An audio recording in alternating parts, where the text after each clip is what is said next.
Welcome to the Critic and the Pleb. I'm Ben, I'm the critic. And I'm Caitlin, I'm the plebe. This is a podcast where we take turns choosing movies to offer our different perspectives and to hopefully entertain and or inform you all. A brief warning. This podcast may contain adult content and will definitely contain spoilers. If you haven't seen the film in the episode title and don't want anything given away, please go see the film first and come back later to listen. So, how was the first day of school? It was fine, I guess. I don't know. Do you ever look at someone and wonder what is going on inside their head? Did you guys pick up on that? Sure did. Something's wrong. We're gonna find out what's happening, but we'll need support. Signal the husband.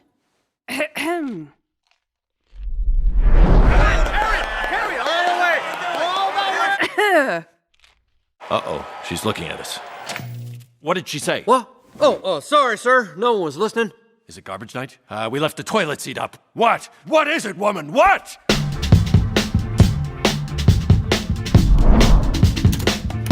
School was great, all right? What was that? I thought you said we were gonna act casual. Riley, is everything okay?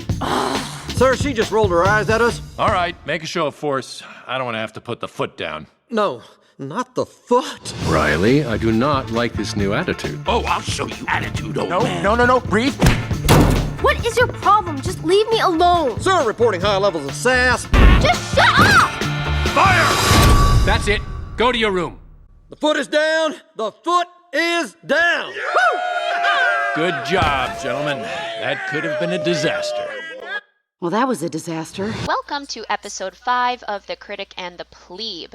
Today, we Brazilian helicopter pilots are discussing my latest plebe pick, Bloomington, Minnesota-born director Pete Docter's 2015 animated masterpiece, Inside Out, starring Amy Poehler, Phyllis Smith, Richard Kind, Bill Hader, Louis Black, and Mindy Kaling. The Letterboxd plot overview says that, like all of us, Riley is guided by her emotions: joy, fear, anger, disgust, and sadness. The emotions live in headquarters, the control center inside Riley's mind, where they help advise her through everyday life. As Riley and her emotions struggle to adjust to a new life in San Francisco, turmoil ensues in headquarters. Although joy, Riley's main and most important emotion, tries to keep things positive, the emotions conflict on how to best navigate a new city, house, and school. Why did you pick this one, Caitlin?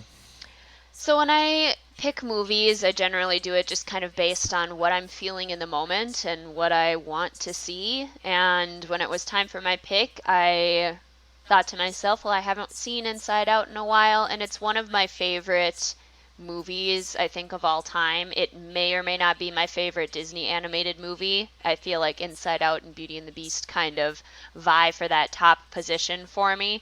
I think it's just a really brilliant movie, and I wanted to see it again, and I wanted to talk about it. First, we kind of wanted to talk about just the brilliant representation of thoughts versus feelings and how they kind of work in the brain, because this movie really, really excels, and I think that's the most interesting part of this movie. What blows me away is, and what blew me away when we first saw it back when it originally came out in the summer of 2015, is how original a vision the movie is. And I'm looking back as the decade is coming to an end, the 2010s, and I'm thinking back to whether or not there's anything that beats Inside Out as far as just sheer originality. Because when I think about originality, I think, does this movie remind me of any other movie in a significant way? And right now, Inside Out is on top. Other possible American ones include Sorry to Bother You, The Lobster, Swiss Army Man, Twin Peaks: The Return, but I still think even among those, Inside Out is the most original movie of the 2010s, unless something in 2019 comes up and usurps it. And even on this must be the fourth time I've seen it, fourth or fifth time I've seen this movie, I feel like, and it still blows me away. It's definitely a movie that, like, even on rewatches, it still moves me emotionally. Like, I still cry every single time I watch this movie because it is so powerful. And when you look at the Disney Pixar universe, this really does feel like something totally new, totally original, and totally brilliant. Do you know a whole lot about the genesis of the project? Not a whole lot, no. I was looking into it a little bit before the episode, as I like to do, and I found an interview with Pete Docter with Terry Gross on NPR's Fresh Air. And essentially, according to Docter, he said that he had seen a whole lot of the body being animated, like the bloodstream, and you think back to health class and these physical representations of what's going on in the body itself. He'd seen that and he wanted to bring in the mind. He was thinking, is there a dream factory? What does consciousness look like? And that's what propelled him and the Pixar team to pursue this idea of Inside Out. However, I also found in my research that there was a lawsuit against Docter by a Minnesota child psychiatrist, Denise Daniels. Because apparently, according to Daniels, she had been bringing in this idea of the moodsters to Docter earlier on, which featured color-coded emotions, and apparently the discussions were held between 2006 and 2009, and Daniels was arguing that they carried an implied contract so that she would be compensated for the ideas later. The suit was dismissed in 2018, but I thought that it was necessary to bring that in to the discussion because we're fawning over its originality, but there might be, there's that potential that there could have been a little bit of sinister doings at Pixar when it comes to this. In a world where Inside Out exists, it's almost difficult for me to imagine not personifying emotions in this way and the brain in this way now that I have seen it. So it kind of makes sense to me that other people may have come up with this idea before. It's just a really cool way to think about how our brains work and how our thoughts and feelings work. That little tidbit is definitely interesting, though. It makes us question the creativity. I mean, I'm questioning it even more just because of everything that's come to light about Pixar in the past few years, especially the mistreatment of women and the fact that Denise Daniels happens to be a woman really does not bode well for how I see the background of this film. A film that I appreciate, a film that I love even, but it just raises some important questions that I thought I'd be remiss if I didn't bring that up. With all that we know about Lasseter, with all that we know about the, just the horseshit prejudices behind the making of Brave and how that was just taken away from a female director, that was necessary to bring in. Definitely. I mean, the importance of intellectual property. I feel like that's such a hard thing to almost like patent. But her idea sounds very, very similar to Inside Out, so it makes sense to me that she would be upset about this film coming to light and doing so well, and her not even being mentioned in any way. Although I am happy that they didn't take her title, The Moodsters, because that sounds like the Croods or something. Yeah. So I'm happy that they did come up with their original title for it. But either way, again, just blown away by the originality. And like you were saying, I can't imagine my own mind without thinking about Inside Out anymore. This movie changed how I see the world in a lot of ways, changed how I see my own psychology, the psychology of others. And we've talked about this film a lot over the past, the past only 4 years since this came out, but it feels like such an integral part of my own imagination now. It's such a good movie to talk about because, I mean, we follow Riley throughout the movie, but we get glimpses of how the adult minds work. And you see just kind of the natural progression of how our brains and our emotions are essentially supposed to mature, and they kind of are supposed to work all together in a more harmonious way rather than kind of fighting for the control panel.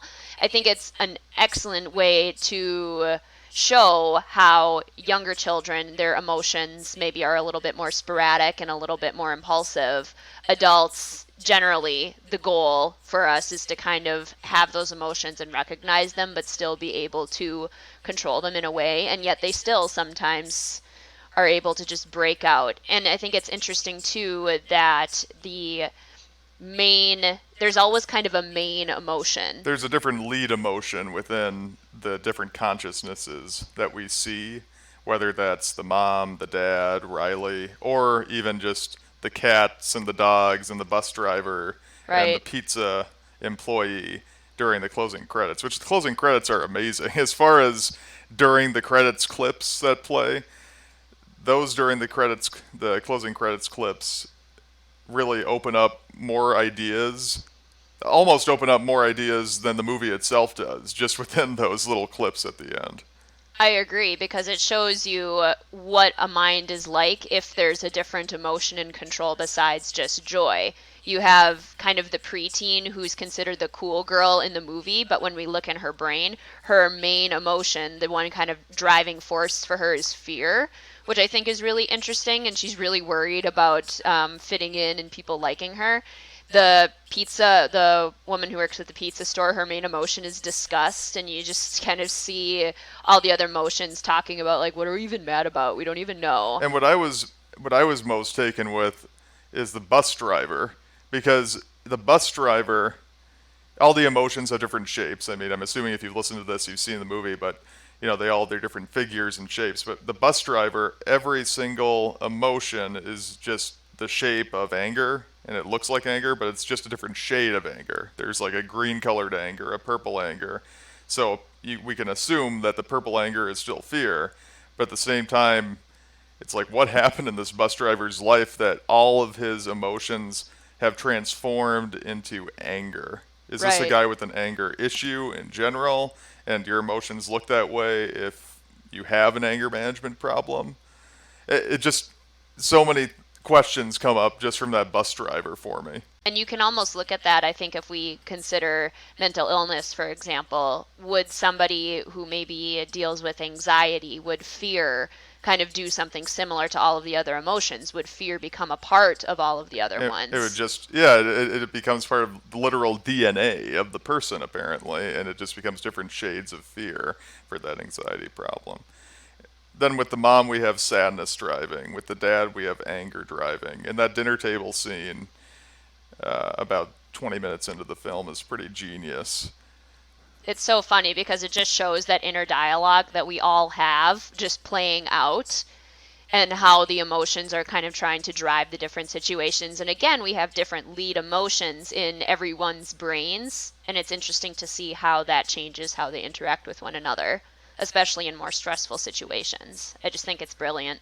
It's a wonderful examination of gender as well in that scene. Absolutely. It might be slightly stereotypical in a way, but I think it's supposed to be a little bit stereotypical, just to kind of show some of the expectations of emotions that men and women are supposed to have, quote unquote, in our culture.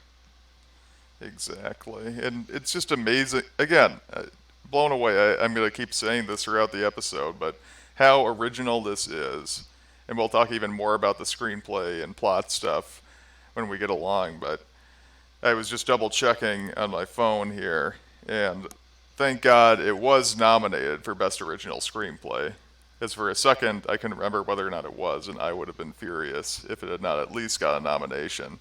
And it honestly should have won for Best Original Screenplay. I think that Spotlight, the Best Picture winner, beat it, if I remember correctly, that year. Which, no. When an original screenplay wins, I want it to be an original idea. That's my first and foremost. We've seen movies like Spotlight before. We've seen movies, I'm assuming, like anything else that was nominated that year before, or that might have won. Inside Out deserved it. It was robbed. I agree. I wanted to ask you too. So we have kind of the core emotions in the brain, But then outside of headquarters, where we have those emotions, we have all of the different representations of thought and memory and all of those kind of cognitive things. What did you think about the representation of that? I am not a trained psychologist. I've only had your basic intro to psych class in college. So I'm not able to get into like the super nitty gritty. I'm not the last word on this. But as a creative type, as a writer, as somebody who has taken this film and really carried it with him throughout the past few years, I appreciate how it was laid out. The subconscious as kind of a jail was a pretty genius idea. The Dream Factory was pretty fun. The abstract thought is probably my favorite part, where they turn into these weird Picasso versions of themselves in 2D. That was fantastic. And for that reason, I've recommended, at the school that I was at for a couple of years, I kept on plugging the movie to the psychology teacher that I had lunch with, saying, you gotta use it, you gotta use it. And eventually she did in class as a teaching tool.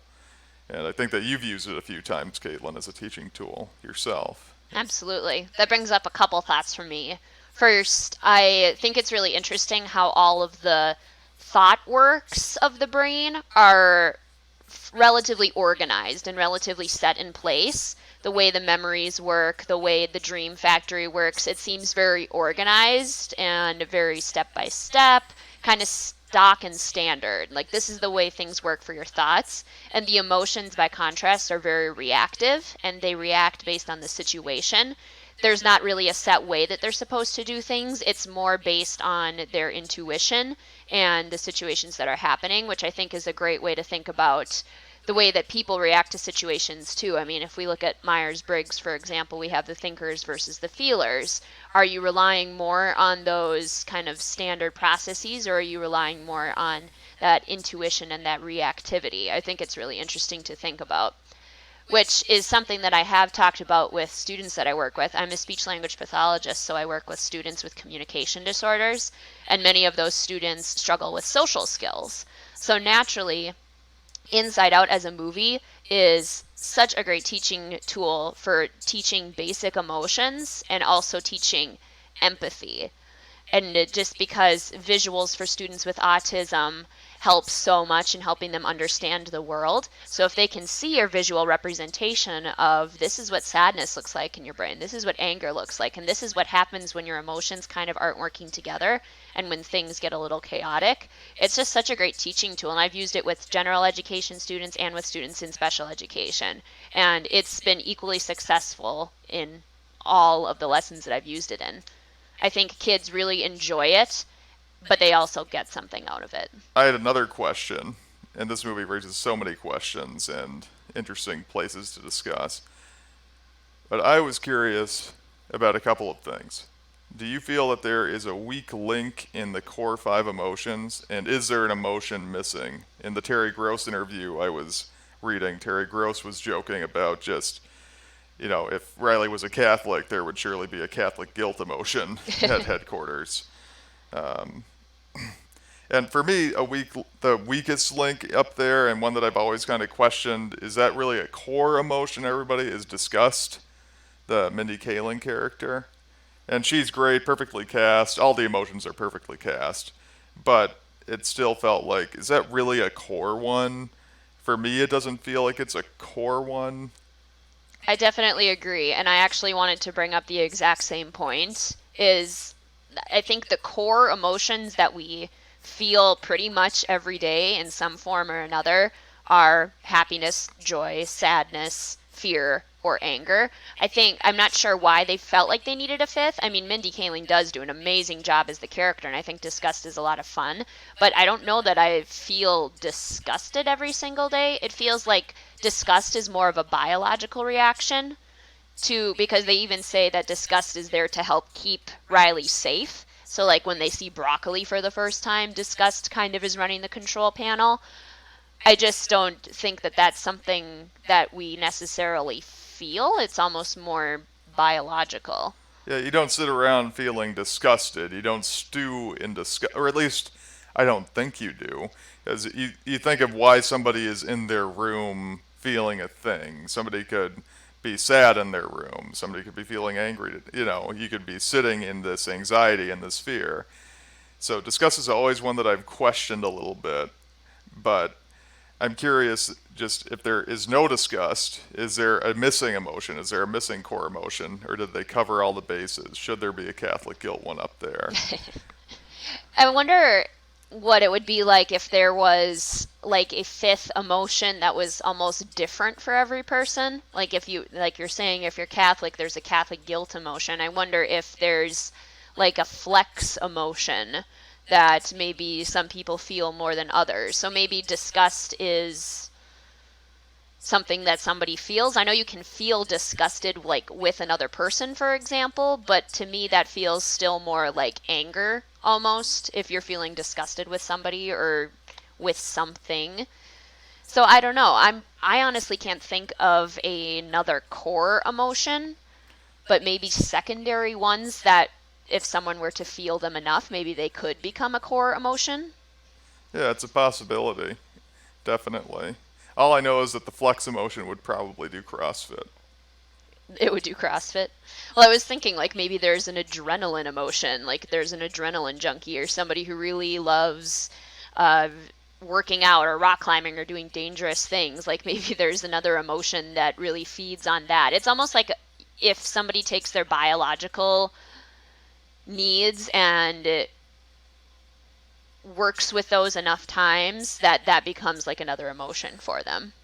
I can see adrenaline or something like that possibly. You know how they're in that tower with headquarters, you can see around the brain and you can look down and see long-term memory. Adrenaline, maybe it's like an adrenaline cloud is around and there's sort of like a storm outside of headquarters and they see it and it affects how they're acting. That would make sense. That's how I could see adrenaline coming in. I'm not sure if it would be embodied in the same way that an emotion would be. Right. But just within the world, there's so much space. Within the world of the mind that they create in Inside Out, there's a lot of space for that sort of creativity. I'm not saying that that's how Pixar would do it. I'm not saying, hey, Pixar, call me. I've got a great idea about adrenaline. But I feel like that's a more likely possibility when it comes to those biological functions that you're talking about. Next, we kind of wanted to talk about my personal favorite character in this movie, Sadness.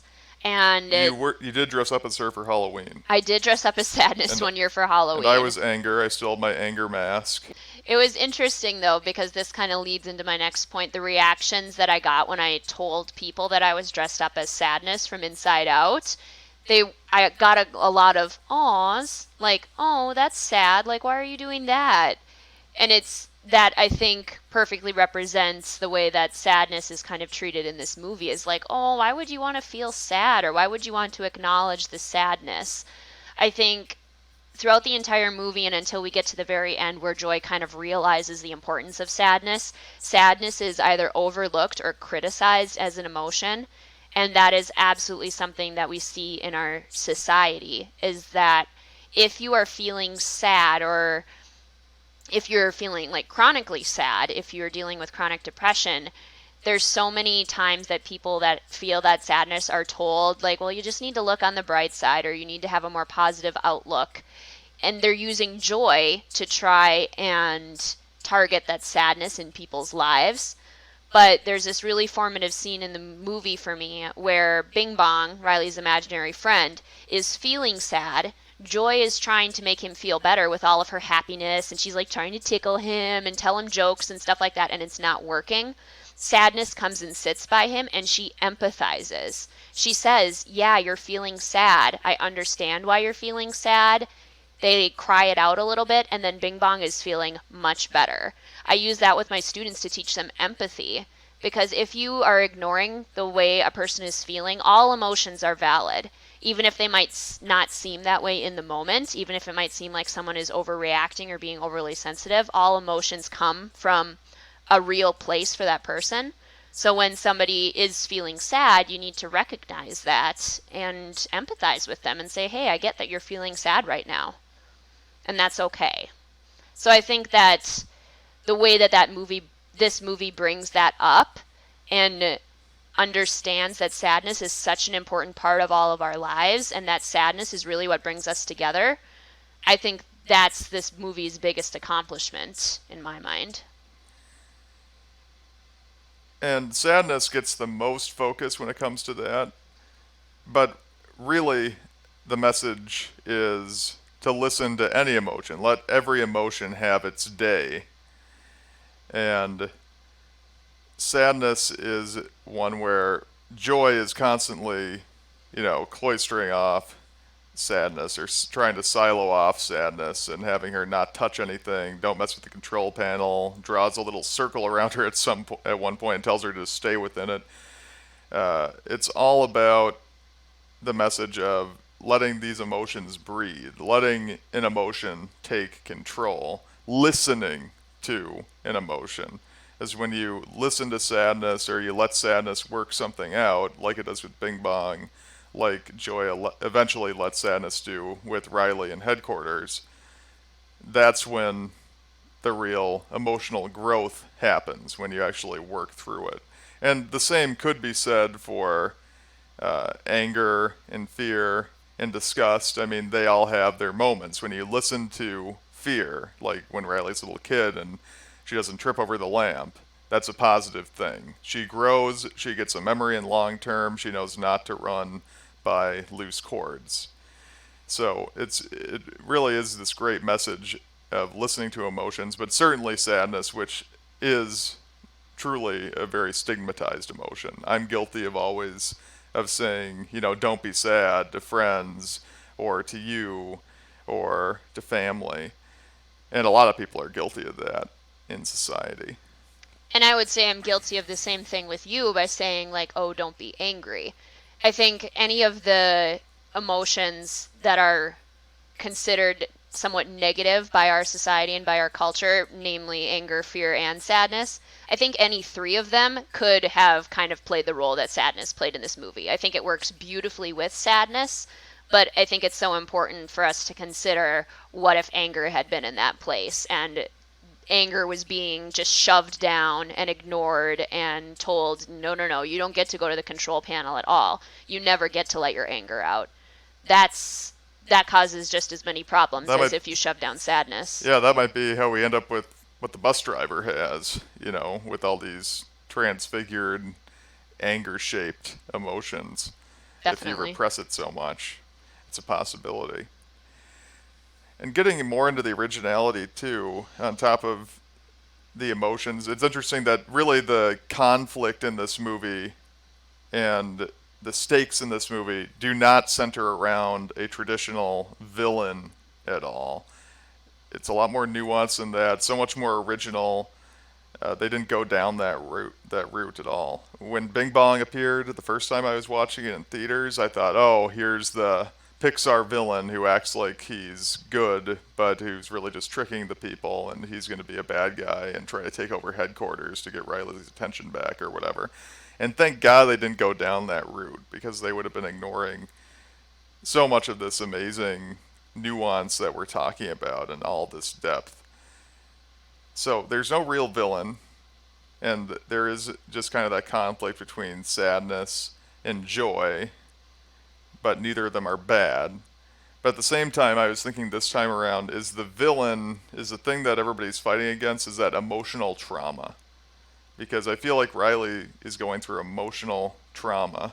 And again, I'm not a psychologist, I'm not a scientist in any way, but I'm wondering if they were trying to mirror the process of emotional trauma throughout the movie. Probably.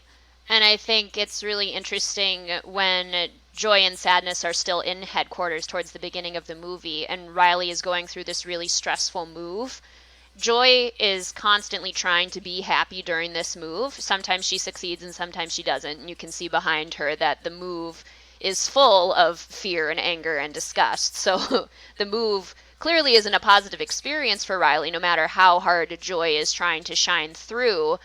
And I think her parents, obviously well-meaning, kind of praise her for still those moments when she's trying to be happy and not really acknowledging the other times, the times when she was feeling angry or maybe sad. And it's almost kind of showing the ways that the people around us praise us for our positive emotions and criticize us for our negative emotions or don't acknowledge those emotions. Yeah, there's a telling scene where Mom comes into Riley's room and essentially says, let's keep smiling for Dad, and let's, stay positive, essentially. And again, that gets into the repression of the negative emotions that you're talking about. And it also kind of triggers this process of the emotional trauma that we have going on. Her core memories fall out, and there's a problem with the core memories. Joy and sadness have to go find them. The islands of personality start to fall down after joy and sadness are out of headquarters, because she's just kind of stewing. I mean, I think it's just interesting that there's a long stretch of the movie and where she's making these decisions to run away and whatnot, that only fear, disgust, and anger are at the panel, and that joy and sadness are literally missing from her head, and her core memories are missing from her head. She's lost herself. And I think that the spurring point for that moment is when she is crying in front of class and breaks down in front of her new classroom. Right, and that moment happens because Joy is trying to be happy in class, nothing's wrong, pretending that everything's okay, and sadness starts to touch one of the memories, and Joy scolds her, yells at her, and says, "What are you doing?" And Sadness says, "I don't know, I just kind of felt like I needed to do that." And that's Riley's head telling her, "I am feeling sad right now." And Joy is constantly trying to repress sadness, and sadness is trying to come out. And then all of that repression ultimately leads to a bunch of chaos in Riley's head that results in joy and sadness kind of getting booted out of her brain. And then she's relying on the emotions of anger, fear, and disgust for, I think it's in the span of the movie, I think it's 2 full days. Or it seems to be about 2 full days. And then they have to try and find their way back, because without joy in her brain, she can never be happy. But at the same time, it takes us a while to realize that without sadness in her brain, she can never be sad. And after those 2 full days where she is stuck with anger, fear, and disgust, her control panel starts to go black. And they say something along the lines of, she can't feel anything at all. So it's like the stress of this move and the resulting lack of feeling that she's been doing and the lack of processing that she's been doing about all of the things that she is feeling kind of leads her to a point where she can't feel anything at all, and she completely shuts down. It's totally numb, and those personality islands are falling too. It just occurred to me this time around that in the absence of a traditional villain, it's really these characters against an existential threat, essentially, and that existential threat is the emotional trauma. And you don't see that a ton in a whole lot of screenplays. Unless now I'm thinking about it, and it's almost kind of taking on, I wonder if a blueprint of this was a disaster movie. Is that the closest kind of blueprint, like The Day After Tomorrow or The Poseidon Adventure or something? I had to rewatch those to make sure. I still feel like this is wholly original. It just made me think about, again, how genius this script is. Absolutely. And it's so genius and the world is so rich that inevitably, especially when we talk about Pixar, you've got to think about sequel potential. And so far, when Pete Docter's been asked about sequel potential, he has said never say never, but there isn't an idea that we have for it right now. So apparently, with Inside Out, they're not just going to pull a Cars and make sequels for the sake of sequels. Not that I've seen Cars 2 or Cars 3 yet. Maybe they're perfectly valid. But they seem like total cash grabs. But I'm glad they're not doing that with Inside Out. It sounds like they're only going to strike if the iron's hot, if they really have a creative inspiration.